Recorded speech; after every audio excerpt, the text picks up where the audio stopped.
Good morning. Can everyone hear me up there? Awesome. Welcome back. Welcome back to the fall quarter. I'm sure you've heard that. Good timing.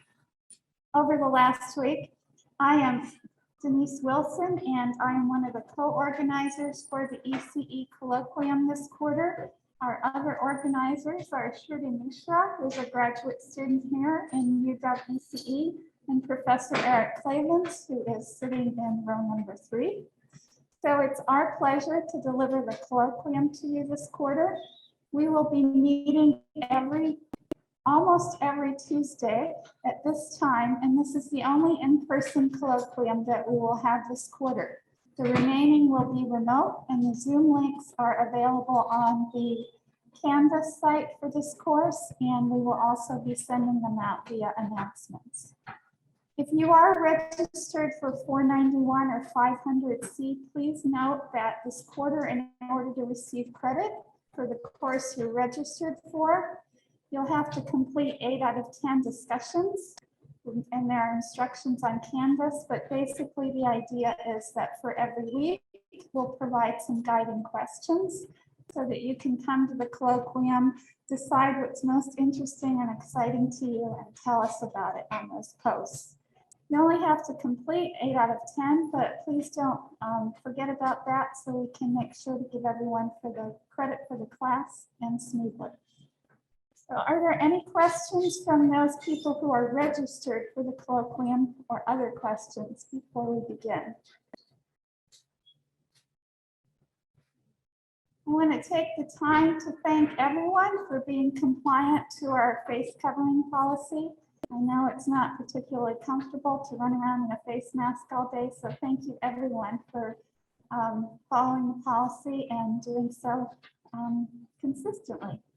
So with that, I will introduce Shruti Misra, who will be talking about innovation and what it is and what it looks like in the United States. She is a graduate student here at the University of Washington in electrical and computer engineering, and her current research is in the engineering education context for innovation through university industry partnerships. So without further ado, I will turn it over to her, but we will have a second speaker as well today to talk about how the University of Washington supports transferring innovation to reality. Ryan Buckmaster will be talking after Shruti, and I'll let her introduce at the time that she's done with her presentation. Thank you so much, Denise. Hi, everyone. Good morning, and thank you for being here on our very first colloquium series for this academic year. This is the only one in person, and I appreciate that everyone is here. So I had this poll activity up for those who entered late. Why don't we take just a second to maybe think about what innovation means to you, because this colloquium series is all about technological innovation. So if you can go ahead and drop in a line, that would be really appreciated. Meanwhile, let's see what responses we've received.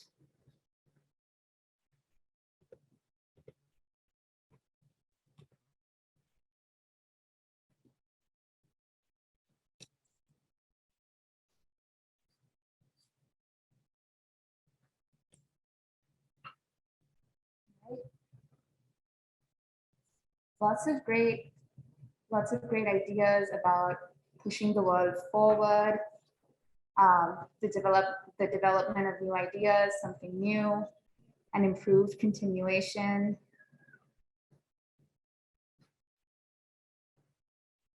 Create something new, advancement in technology. And these are super great. And as something that we need to notice is there is a diversity of definitions when it comes to innovation, right? We can see very similar themes around something new, pushing society forward, but innovation means different things to different people in different contexts. And that is, let me switch back to my presentation. And that is actually reflected not just in personal opinion, but in different fields across academia, industry, and government. So here are a few definitions of innovation according to various organizations.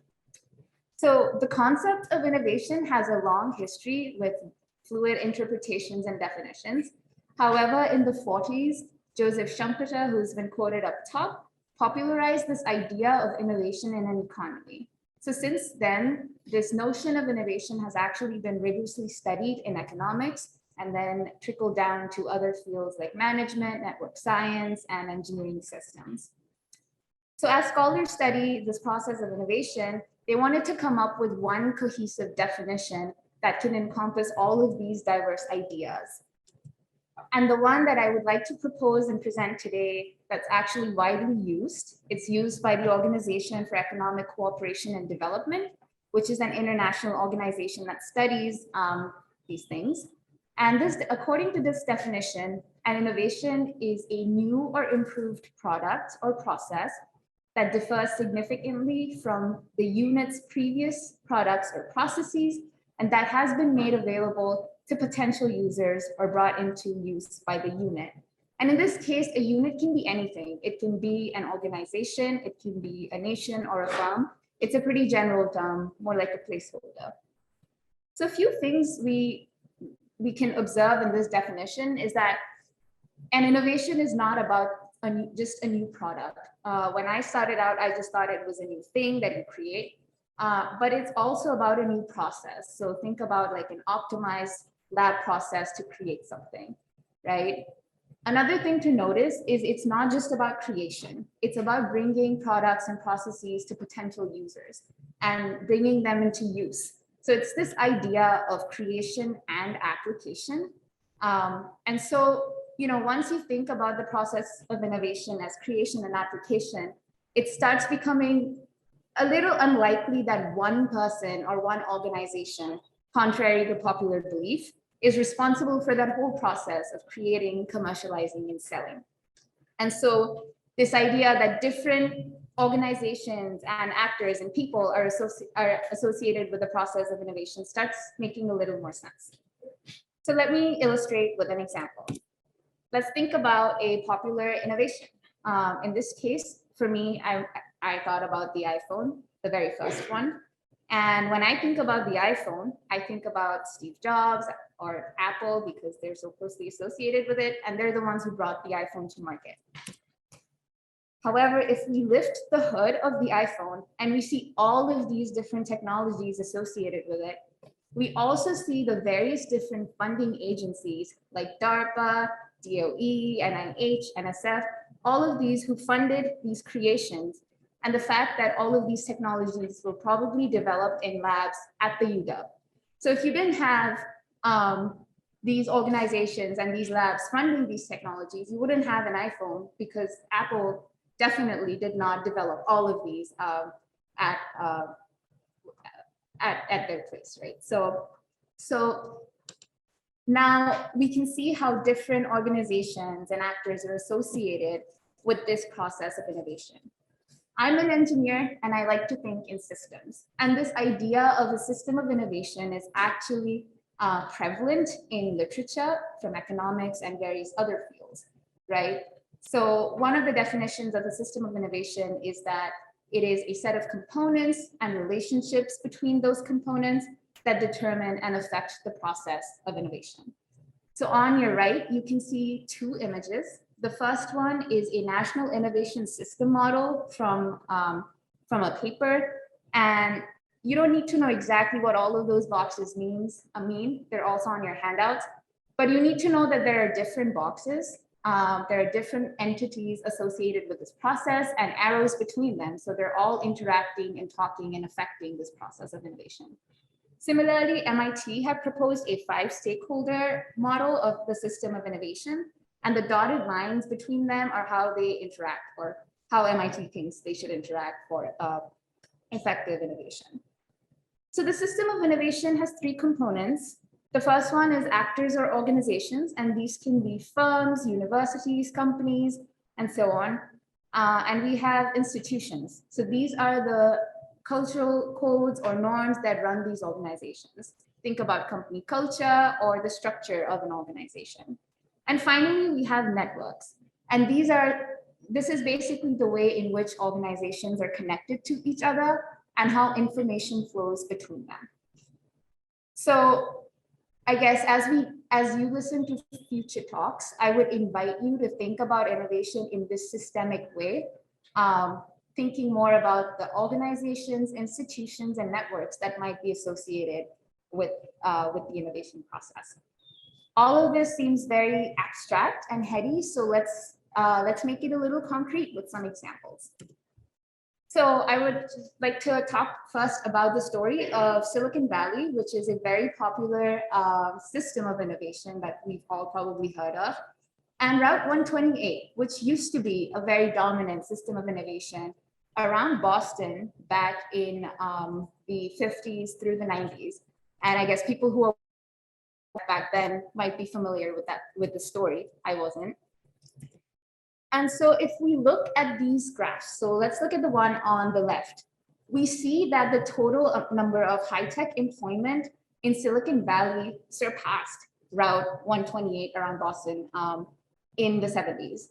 Similarly, the fastest growing electronic firms were progressively decreasing in Route 128, so that's the graph on the right, and increasing in Silicon Valley. And so how is it that you have these two systems of innovation, one of them flourishing and the other one seemingly declining? What's going on, right? And so to understand that, we can look at what the organizations in those systems were doing.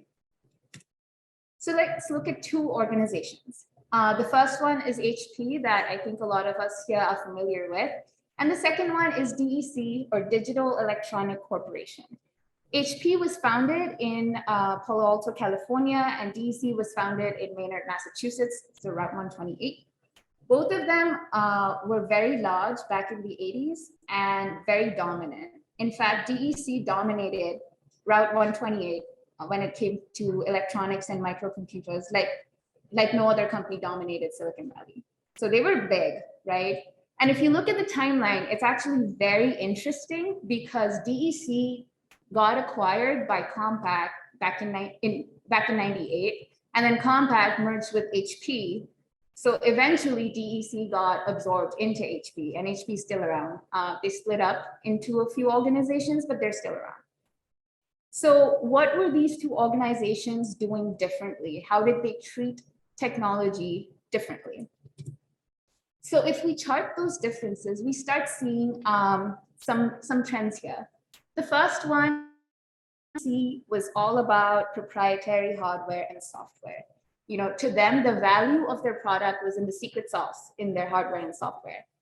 HP, on the other hand, was heavily investing in the Unix operating system, which is an open system. So their products ended up being compatible with other products that were using the Unix system.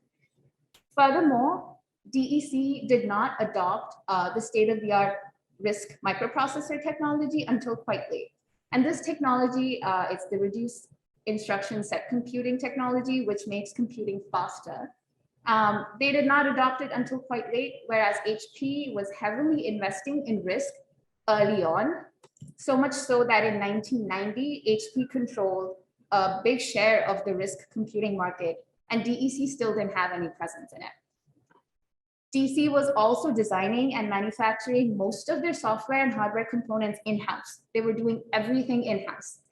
Versus HP, they started out like DEC initially, but they then started outsourcing their manufacturing and building to these external vendors and the smaller companies in Silicon Valley. And they started building local alliances that offer complementary technologies. This is illustrated really nicely by this quote from Tom Furlong, who worked at DEC back then. And he said that the same job of bringing a new workstation to market takes 2 times as long in the East Coast and many more people than it does here in Silicon Valley.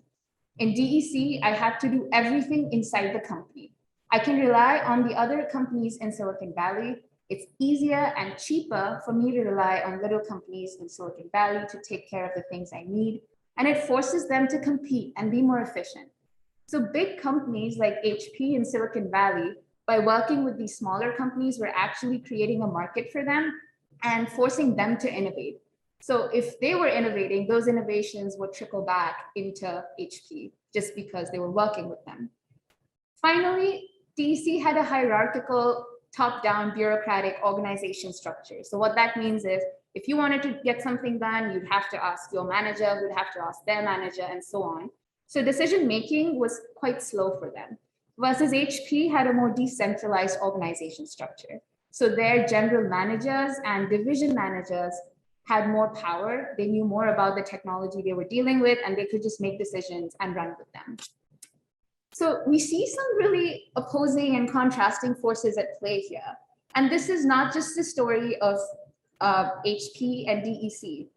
We see somewhat similar trends even in smaller companies in both of those regions back in the 80s. So Apollo Computers was founded in Massachusetts, and Sun Microsystems was founded in Menlo Park, California. They were both founded in the 80s, in the early 80s. And by most accounts, Apollo had a superior workstation to that of Sun in the beginning. But by the end of the 80s, so in 89, Apollo had fallen to 4th place. They were purchased by HP, whereas Sun was leading the industry with $3 billion in sales. And they stuck around for 20 more years and then were acquired by Oracle, another Silicon Valley company. And so if you, again, look at the differences, we see some very similar trends. We see proprietary hardware versus open systems, adopting new technologies versus not doing so, building things in-house versus working with external vendors, and a hierarchical versus decentralized structure, right? So we see some similar trends in big and small companies, and this is just a glimpse of what was going on. So if we take all of those differences and map it back to our language of innovation systems around organizations, networks, and institutions, what does that mean? So in terms of organizations, in the story of HP and Sun, we see that those were not the only two organizations. We had these smaller companies and subcontractors and vendors. In the case of Apollo and DEC, I'm sure those existed, but they didn't seem to play a prominent role, right? Furthermore, the fact that HP and Sun were connected with this vibrant network of smaller companies also allowed them to help each other, because indirectly, since they were plugged into the same network, there was a lot of information flow happening between them. As opposed to Apollo and DEC, since they were working in isolation, not a lot of knowledge transfer was going on.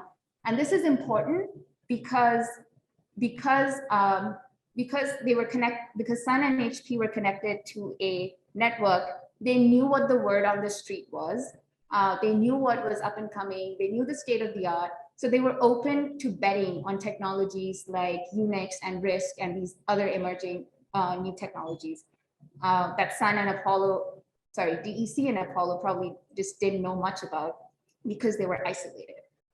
And furthermore, not being open to external changes was not enough, right? They needed to have a structure that would allow them to take those emerging technologies and bring them to market fast. And that was the decentralized structure of the organizations.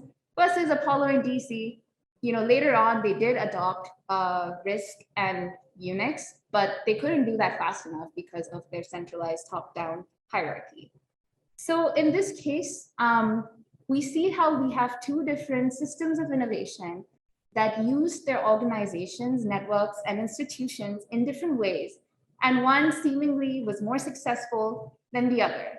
So to me, the main innovation of Silicon Valley is, yes, it has great products and companies, but it's the system of innovation that they set up that worked for them, right? Finally, it sounds like I'm bashing on the East Coast a little bit, but even though this didn't work out for them, they're actually right now a pretty big system of innovation for digital health and the health sciences. So they found their legs eventually. So in this example, we saw how two different systems of innovation were able to adapt and change to changing technology and market. I'd like to look at another example of another system of innovation that was forced to change because of global and policy-based changes. So this is a different story. I've been watching a lot of Formula One on Netflix and I really enjoy it. And this is my example from that. So for those who don't know, motorsports is basically Formula One, high performance car racing. And any technology that is built for Formula One is the top notch. Those can then be applied to regular cars. And so they're like the cream of the crop for automotive technology. And just like Silicon Valley, there is a motorsports valley in the UK around the Midlands and Oxfordshire. It's not as big, around 4,500 companies, but they provide cutting edge technology to Formula One, Formula E, and not just that, but to other areas. So the technologies that they make are actually used in the UK's aerospace, biomedical, materials, and electronics industry. So they also export their R&D out. So what happened? This is a more modern story. We're looking at 2008, 2009 onwards. Two things happened. The first one, the global recession in 2008 hit. So the sponsorship money for a lot of these companies dried out. They didn't have money to make new technologies, or it was threatened. And secondly, the UK shifted its policy and they said, we want to invest in low carbon technologies. We don't want traditional carbon-based technologies anymore. And so at that point, the motorsports valley was actually running on carbon-based technologies. They were making engines that used gasoline and so on. So two things happened. First, the Motorsports Industry Association and the UK government, their investment fund, placed motorsports at the center of low carbon R&D. And those are the three priorities they had. And also the government launched a 2013 Motorsport Valley Launchpad, where motorsports again was placed in the center and used as a platform to develop new low carbon technologies like charging technologies, distributed power systems, kinetic energy recovery systems, and so on. So the government, MIA, or the Motorsport Industry Association, leveraged the existing system of innovation and used it to innovate new technologies and new and sustainable technologies. How did that work out for them? Pretty great. So in terms of technology, a Motorsport Valley spinoff, Flybird, their kinetic recovery system was eventually used in London buses and trams. So those buses and trams basically run on F1 technology. The Formula E was launched in 2014, and it's a very important institution because it provides a platform for research into more low carbon technologies. So it provides that platform for further sustainable innovation. In 2014, the first hybrid engine won the 24-hour Le Mans race for Audi. The engine was built in Motorsport Valley.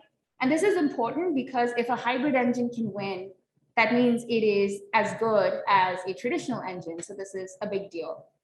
And finally, about half of the surveyed MIA, or Motorsport Industry Association members, said that they were selling to other sectors like energy, electrical, and aerospace. So they were also exporting their technologies.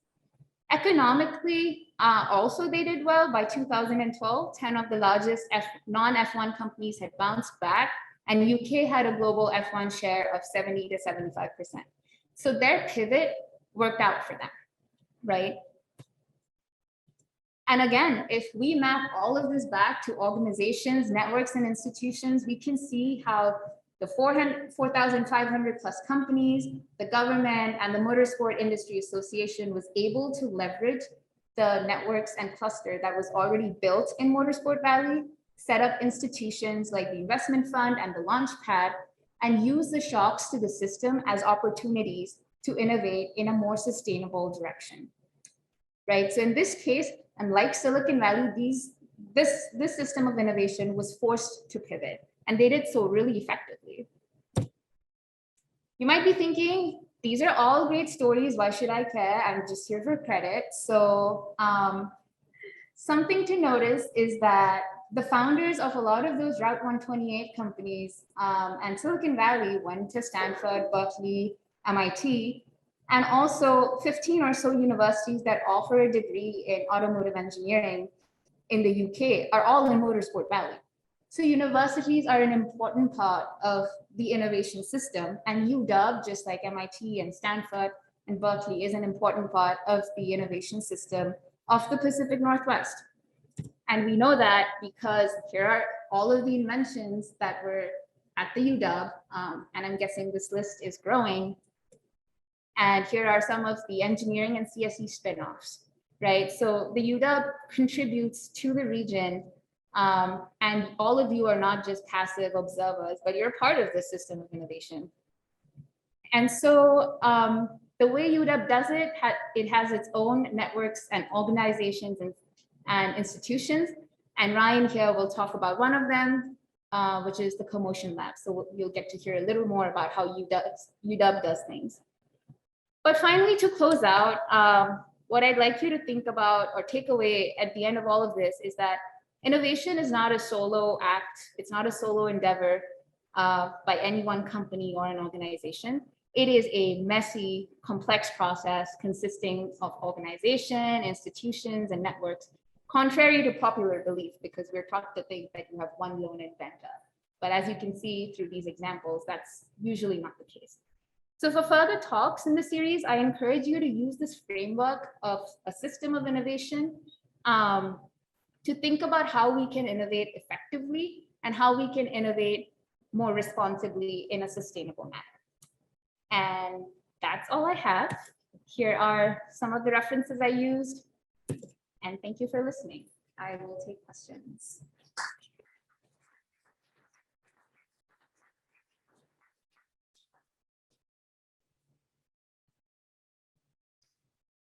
Any questions?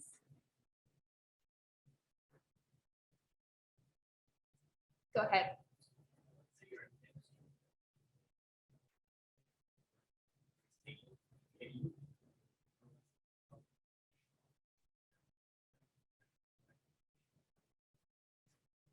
That's a really good question.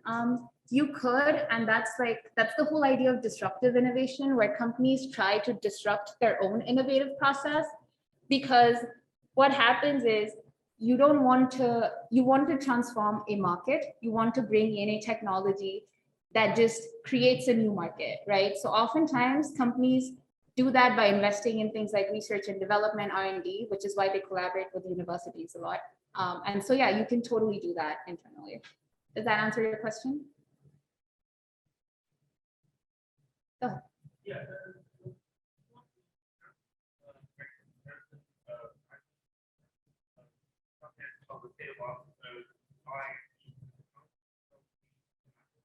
On what? Sorry, I can't. Oh, the risk technology? Yeah, so basically it's the reduced instruction set computing technology. I think what it does is, before that, you had it where you could, and I might be getting this wrong, but you could write less code essentially, but it would take longer to run. But with risk, you have to write more code, but it'll take faster to run. And so that was essentially the innovation there. And everyone just was like, risk is the best thing ever. We're going to invest in that. And so the trends kind of changed in that direction because it was taking less computing time. Does that make sense? All right. No other questions. I think I can go ahead. Oh, we have one back there. You know, I kind of like Daniel Ricciardo. He seems to not win anything, but he's got a good attitude and I can respect that. But I think he recently won. Yeah, thanks for that.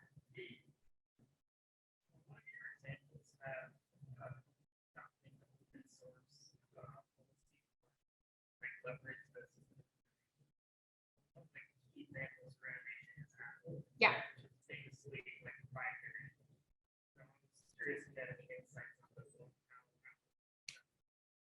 So Apple started out being, I think, more open in the beginning. And so this is actually studied, is that companies, when they're starting out, end up being more open to innovation.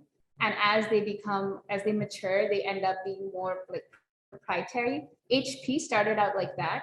So in the beginning, in the 80s, HP was actually very much like DEC, except for their decentralized structure. But then they saw like, okay, we actually need to talk to other people. And so they intentionally went out and created those alliances. The thing with Apple right now is if nothing's threatening their market, then they might not even need to create those alliances, or you could just buy a company. So a lot of that depends on, I guess, what the conditions of the market and the technology is at that time. Does that help? Cool. All right, I think I will hand it over to Ryan. It's my pleasure to introduce Ryan Buckmaster, who is the Associate Director of the Innovation Investments at Commotion Lab. Commotion is a tech transfer lab. They take research technology and bring it to market. So, Ryan, Thank you. great. Yeah. Okay, let's see.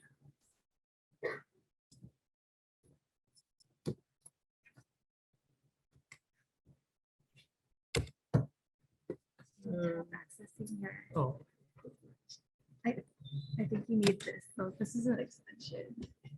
okay. Oh, presentation. And then this will be your All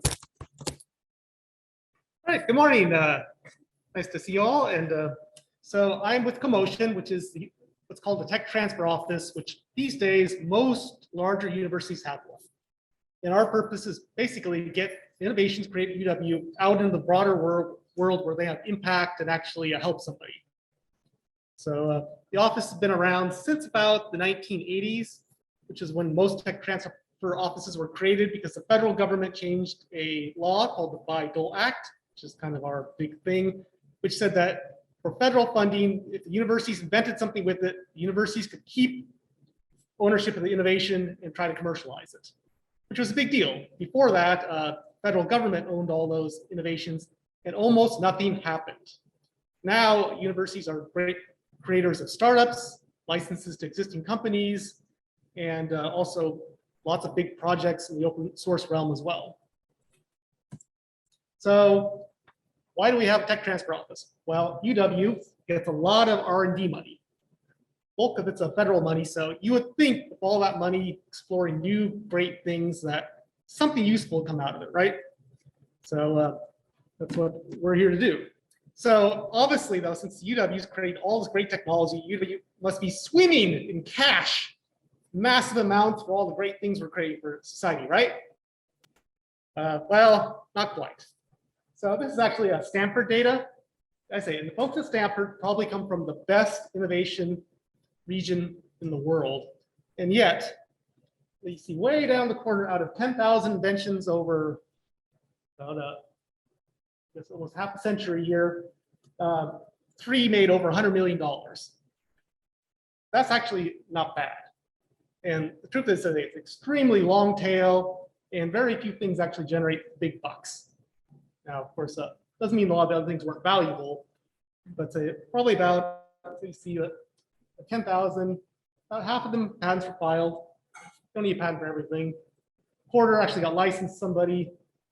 Yeah, 77 generated million.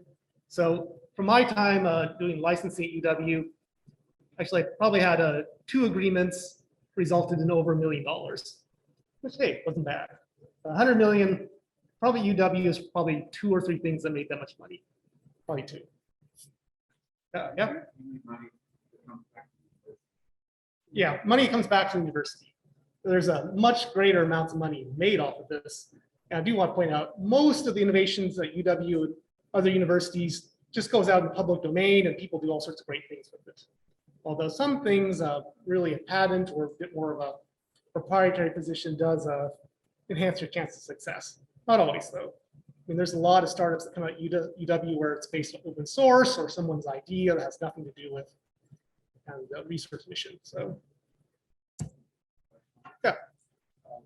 Are there particular areas of the university that more favor university? So, for instance, if that was one time somebody winners were forming a patent formula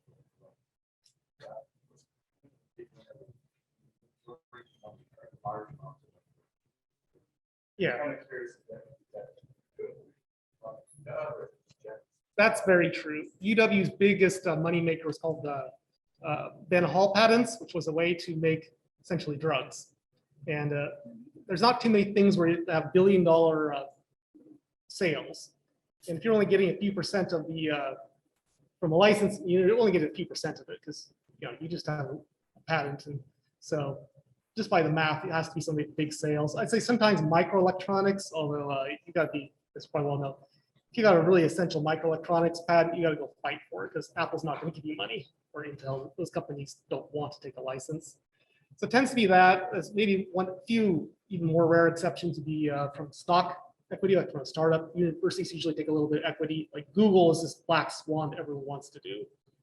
Or Town, there was a biotech company that had a very large, Fred Hutch made a lot of money from a stock sale because it went public very early at high valuation. But usually it's say you have to have $1 billion market sale possibility. And there's not that many $1 billion products out there in the end. That's usually drugs. So Commotion, so our purpose here is to partner with UW innovators and to help them, people want to have a bigger impact, really through commercialization, although we do help people give things away for free in many cases, and try to bridge from the academic world, which is often centered on what's new and interesting and pushing boundaries, to actually solving a problem, which is at the core of business, personally, that someone will pay you money. And trying to fill in the gaps to bridge that, because a lot of ideas, actually good ideas, but they don't actually get there for a lot of reasons. People talk about the valley of death, where there's you got the good idea, but actually to get something that's closer to a product, to get licensed or be able to spin out a startup, there's a large gap. So the innovations come from all across UW. It's not too surprising. School of Medicine and College of Engineering, both of them, it's where a lot of applied problems are tackled in new technologies. But other departments, there's actually social sciences, where a lot of training materials is actually pretty active. College of Arts and Science includes chemistry, so there's a lot of innovations there. But there's a lot of varied nature of the types of innovations and things that people do and types of models that make sense. So just some stats. I say UW, as we hold our own. It's always looking for ways to improve it. Let's say over the last few years, almost 2,000 patents, and lots of innovations have been submitted, and lots of licenses have been done. So one thing just kind of point out that kind of maybe flavor how you in the audience, I said some of your undergraduates, some of your graduate students, and some of your faculty, how they interact with UW through intellectual property and innovations is the assignment policy. So UW, like a company, if you work for UW, you do an invention as part of your UW job, you have to assign your rights to UW. Now, it's UW's university, so in many cases though, if you just want to write your paper and publish it, you can just put it in the public domain. Nobody's going to get angry at you, unless you took money from a corporation, they might get angry at you, but that's a different story. But so a lot of things just do go out for the general, new findings. No one files a patent, and that's fine. But if people are interested in reporting it, that's what Commotion does. So, but also, unlike a lot of companies, if you do happen to, if it ever makes money through a license or something like that, then part of the money is shared with the inventors. They get about 26% of the money. So usually a lot of checks, there might be a few dollars, a few thousand is pretty typical. There are a few people who've gotten $1 million plus checks. That does happen. So that can be quite a nice surprise. For non-employee students, usually you own your own IP, except for a few special cases where it involves a university-funded project, or if you're using UW resources, like you're using the mass spec to develop your new compound or something. But generally, the university is not trying to grab everyone's IP. That we got plenty to do. So Commotion, they take a long view. Just filing a patent is usually not enough to get something out the door. It's a start. It might make someone want it because they could potentially temporarily have a monopoly. But we often start revising. Big trend in the last few years has been training, how to think about the market, how to think about talking to people, find out what they want, how to use that to shape the innovation. And then also, let's say, it does take resources to do it. So there are a lot of opportunities for funding internally and also connecting people with external funds. And more, a lot of projects incubate quite a bit of time before they can go out, and startups become a preferred vehicle for commercialization of many technologies at universities. So UW, let's say for university technology, there's probably about 10 to 20 licenses to new startups, although there's also a lot of other startups based in open source technologies or the things that are not directly connected to UW IP. So I'd probably say there's probably 40 startups related to UW in some way or another that emerge every year, I guess. Although something we don't really track so well. Yep. When would you create a startup versus when would you just decide to license it? So there's a couple factors. One is say our job is very much to work with the innovators. I mean, if they say we want to do startup, might kind of advise like, well, it might be difficult for this area, but we're not going to go license under people without having, we're going to talk to what people want to do. That's one factor. I think the other factor also is what the options really are. There are some technologies that probably startups is not viable. I would say that probably rocket companies are a bad idea for startup, but I'm wrong at this point. But extremely high capital intensive areas where you need a lot of assets, like to build a chip making factory, probably very difficult as a startup. Never say never, but other things though, it's a really radical idea. It'll need to be proven out to get anyone interested. So startup may be the perfect vehicle. So it really depends. And also it's for a startup, you need someone to actually go do the startup. So often the ideal case, if there's a hungry, say PhD student nearing graduation and they want to go for it, see if they can make something of it. And awesome examples later from this very department where some people have successfully put together a startup. I think, the wrong and right people often dominate over the technology, I think. I'd much rather have a mediocre technology and a great team rather than a fantastic technology and a team that is not really dedicated or infighting a lot. I think so. It's always fascinating what kind of works out in the end. There's a lot of ways for things to go wrong. So this is a little bit about CoMotion. So kind of the front lines, I did this job about a month ago. The innovation development managers, they're really kind of the point of contact and kind of work from I got the very first idea, making decisions about IP protection, trying to find resources to move things forward, and then doing licensing and things that crop up. So they're kind of all along through the process of moving things along, usually point contact with a particular researcher and their inventions. Also, say to file those patents, that requires people too. So CoMotion, we're lucky to have a good size IP team who really actually they do most of the strategy and analysis. The volume of patents is actually get to send most things to outside law firms. And patents, the thing is, they are extremely expensive. I'd say if you're lucky to get through the patent process for about $20,000, and there's no guarantee that you'll actually do it. The patent office is looking for ways not to give you a patent. That's their job. And having a patent doesn't guarantee you're going to get anything. You remember the Stanford case, half the patents they filed never got licensed. There's probably a lot of them that they abandoned earlier in the stages for various reasons. So problem with patents, you have to spend a lot of money up front before you know if you actually get someone to license it. So that's a big challenge in tech transfer. So I say, obviously having a piece of IP is not enough. Companies usually don't want just a patent. Sometimes you get lucky and they do. Usually they want a technology that maybe is protected by patents. And that's where a lot of funding resources come into play. And developed a number of those over the years. One of the main ones that for university developed technologies, Innovation Gap Fund, and more recently a program called WeReach, it's $50,000, which in the grand scheme of things is not that much. But it's targeted to the point where things like the National Science Foundation or National Institutes of Health, well, it's not really a science question anymore. Maybe you do a prototype or go do a pilot with some people, or really kind of understand what the customers might really want. Those sorts of questions. Maybe do testing against some sort of a industry standard. So really trying to get to the next stage where hopefully answer some fundamental risk questions and then get additional resources to keep going. So WeReach is targeted biomedical, which that's actually not $200, $200,000. which if you're developing a drug is a drop in the bucket, but hopefully enough to get the wheels turning.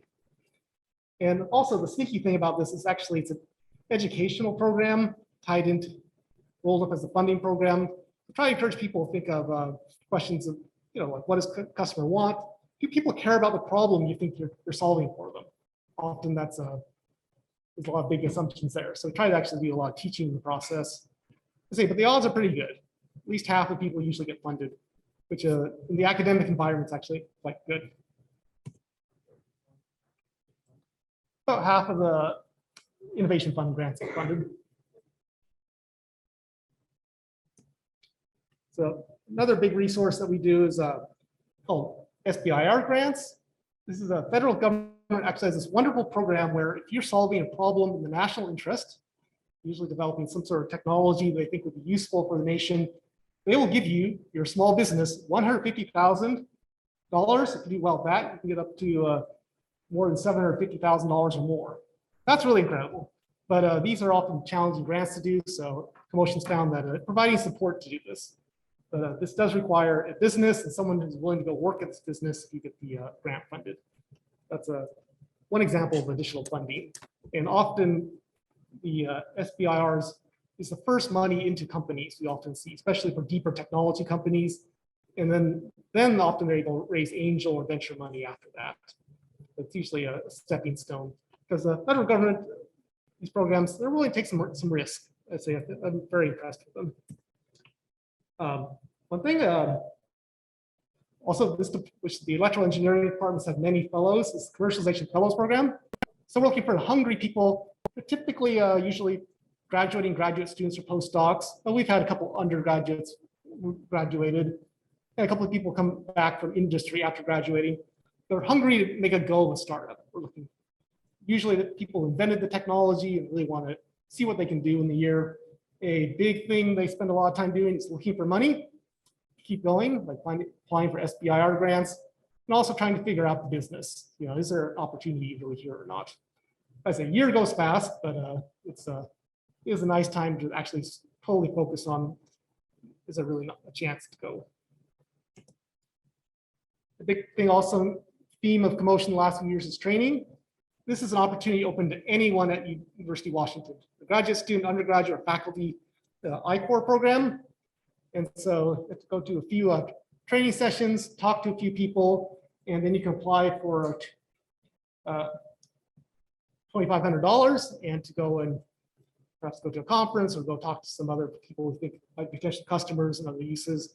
It also opens up for a larger program run by the National Science Foundation. But I highly recommend it. Really geared to answering is, does anyone care about the problem you're solving, willing to pay money? And are you making something that they want? So it's a great program. I think the next round is coming up after the new year. So if you're interested and you have an idea, I recommend going for it. You'll learn a lot. Maybe you'll even get some cash out of it. Also more geared towards the faculty. We have a similar program. I think it's actually now two sessions combined with a bunch of industry mentors to really answer some of the similar questions to explore the market and prepare people to go successfully apply for like our internal innovation gap fund and other resources. A lot of us just getting down the lingo. And another big part, if anyone that says working on a startup idea or whatnot, shoot me an email. We have almost 200 mentors who are there just to help people. They would love to hear from people. So we try to draw in industry folks for all our programs to provide that feedback of business reality. So that's, I'd say, one of a fantastic resource, since usually some of those folks, they'll have a lot of good questions and they have some good perspectives. What's tricky is they all say different things. So you have to figure out who's right. Also, we have a series called Fundable for startups. If you're interested in startups and business activities, it's online, I believe, this time again. But every Friday at noon, drop on by. Actually, pretty interesting topics are also archived in YouTube, so if you're interested. So this is an outdated schedule, but the next one's coming this Friday. And also there's an incubator, so it's called Commotion Labs. So if you have a company and you're associated with UW and they have space and you can pay rent, it's a great place, especially if you're still connected to campus in many ways. So they have a lot of different activities as well as it's a pretty good deal. Although say lots of demand though for space for biological science research. Also, another opportunity open to students is ITHS WRF Summer Fellowships. This is a paid internship over the summer. And basically your job is for a technology we believe has commercialization potentials to do a deep dive and really see, does it have legs, and try to see where it could go. So they'll probably early this spring, I think will be a start of a call for applications. And also for undergraduates, a similar program called the Mary Gates Scholars, which is partially funded through Mary Gates Endowment, which is also to work in the lab of researchers who are doing commercialization focused research. So it's probably a bit more hands-on in technology development, typically those projects, but it's a fun chance. Usually have a cohort about a dozen other people working on the program. So if that sounds something interesting, say keep your eyes out in the early spring notices will start to go out for those programs. I say they're a lot of fun. And finally, I have a couple of case studies that come out of this actual department. One is A Alpha Bio, which was started by David Younger. He was a PhD student, and I remember when he first came in, he submitted a mention disclosure Commotion based on his research and said like, hey, I found a way to make yeast mating feel used as an assay to detect stuff. It's like, oh, well, that's interesting. What do you do with it? Don't know. Comes back a year later and finds a way to actually to use that to analyze protein-protein interactions, which is critical for drug development. And since then, so we filed a patent on the technology. We got an innovation fund to really kind of test out their platform of realistic targets of real drugs to kind of show potential pharma companies this mattered. Commercialization fellowship gave David a year to see what he could do with it. He formed the company, got an SBIR grant, got a license for the IP, developed active partnerships, and they just closed in $20 million funding like 2 weeks ago. Doing great. So that's a case where a lot of resources and people all came together and expect good things out of them. Maybe that'll be my $3 million plus deal. We'll see. Yeah, actually at Eric's lab. Another one, actually it's out of Howard Chiswick's lab a few years ago, called Olas Robotics. So again, we have, let's see, graduating PhD student, Frederick Ryden, who thought he had an idea. So they basically had this enhanced control system for robotics that could understand space and stay away from things it wasn't supposed to do and grab things it's supposed to do more easily. Actually, controlling robotic arms is actually very difficult, and people are very clumsy doing it. Initially, the idea was like, well, let's do gaming or, I don't know, robotics or surgery. And then they found their initial niche in underwater robotic vehicles, which is actually the people working on oil rigs and such. Again, they actually innovation fund, do some early tests, Commercialization Fellowship, SBIR awards again. And then the team really came together. Found a fantastic CEO. Frederick's now CEO now, but time that CEO they raised some money and actually they have a couple of products on the market, including a new remote operation. So it's kind of fun to actually see that move along. So these are a couple of cases from our own neighborhood where people are able to leverage the resources and build something great. It's kind of also end that in UW, beyond Commotion, there's a lot of resources. These days, almost every department has some sort of entrepreneurship classes. There's the Burke Center, which is aimed to provide resources for students, the business plan competition and such. So there's a fantastic wealth of resources that nobody else has ever had in the history of UW. So if you are interested in trying to build something, I would encourage you to go out and do it. And if you are a UW researcher and you come up with something cool, you think it can have bigger potential, drop us a line.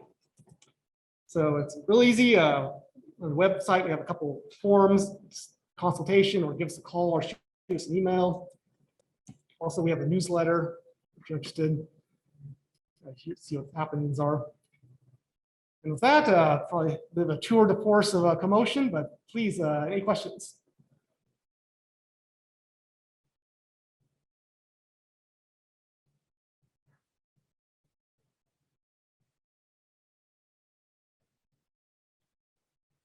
Oh, yeah, yes, please.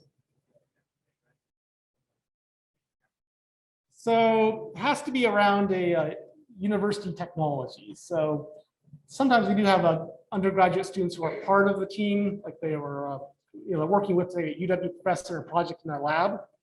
As in, some of them are really the people who are really pushing it forward, and they're the ones presenting stuff, and it's really their project. But yeah, it does need to be a UW technology. That is a requirement. But certainly, I've had undergraduates before who've been part of it. Some things like the I-4 program is open to anyone, so it's open to campus at large. Yes. If I don't have any idea.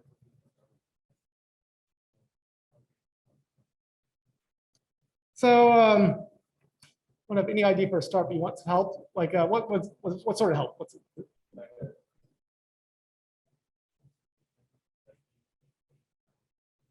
So, I mean, one place we can always help people is if you have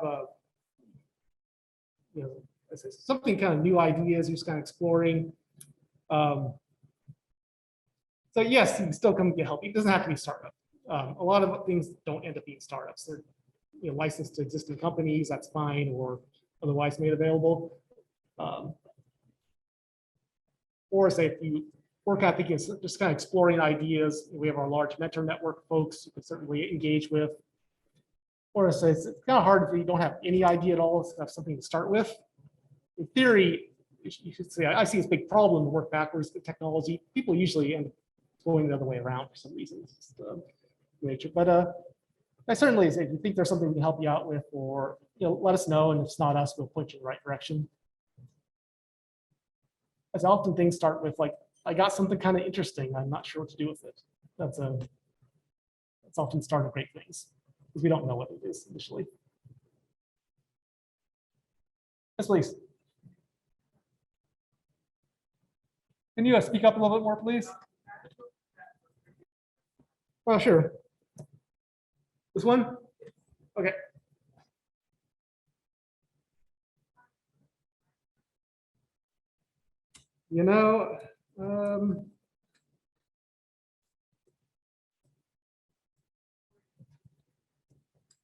Maybe the first one. Yeah, there we go. Also, if you look at the CoMotion webpage under team, I should be there too. Yeah. Please feel free to reach out to me with questions. I'm happy to answer them. So I'm just kind of curious, this question for you all. Has anyone been involved in drafting a patent or that process at all? Yeah, what do you think about it?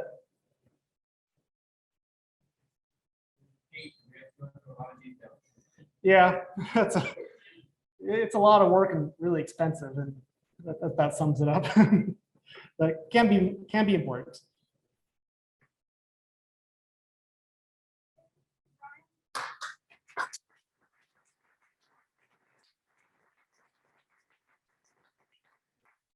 Thank you. If you have further questions for either of our speakers, feel free to come down to the front and speak with them after we're done. Next week we'll be on Zoom, and the Zoom link is available on Canvas.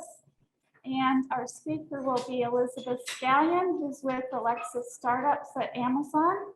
And she'll be speaking about innovation as an essential leadership function and how it's really possible to either support or destroy innovation from within the private sector. Thanks again. Have a great week, and we'll see you next week.